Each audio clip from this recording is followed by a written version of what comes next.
some answers about what happened in this facility, what went wrong, and we need to make sure this does not happen again. We have seen overseas, when it comes to COVID-19 deaths, 30 to 40% of them are happening in aged care facilities. We do not want that to happen in our country, and we need to do everything we can to make sure that doesn't happen. We've seen a whole... Sorry, Julie, but particularly, I mean, this is now a second phase out at Newmarch. I mean, they were able to close Dorothy Henderson down and relocate patients and staff there. I can't understand why Anglicare didn't learn a lesson from that, and no one's been forced to do the same here. I think there are many questions to be answered. Why did it take so long for the surge workforce to come in?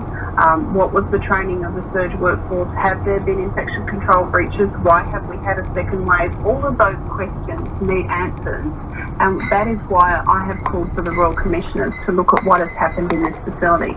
The Royal Commission has extensive powers. I think they are the right place and the right people to investigate what has happened here.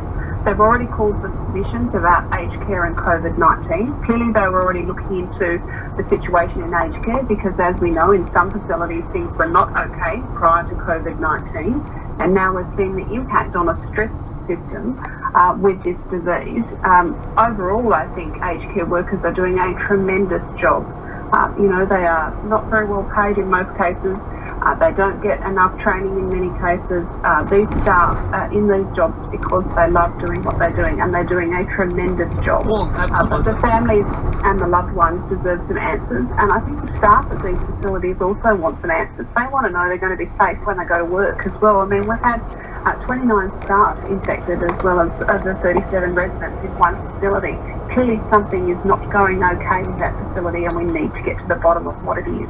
And another death yesterday, sadly, taking the toll to now 16. It's the second highest outbreak that's led to deaths, apart from the Ruby Princess. You might be pleased to know, Julie, that you have, certainly Labor has the support at a federal level from Senator Pauline Hanson. I had her on the program around an hour ago, and she said that absolutely she agrees with your call for the Royal Commission, which does, of course, have the necessary investigative powers to get to the bottom of what's happened. So Senator Hanson is certainly on the side of Labor on this. If you don't mind, I just want to play you a little bit of Nikki. We've had Nikki on the program, and I think you've been briefed on this. We've followed Nikki's journey, and that's why it's become so personal for us.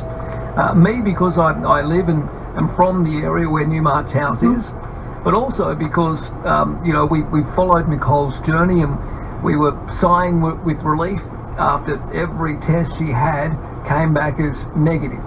But did they? That's the problem. Here's what Nicole told us yesterday.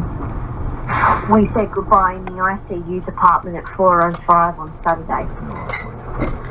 Yeah, it was, and I think the fact that it was that quick, that's why there must have been some false negatives happening in those prior two tests.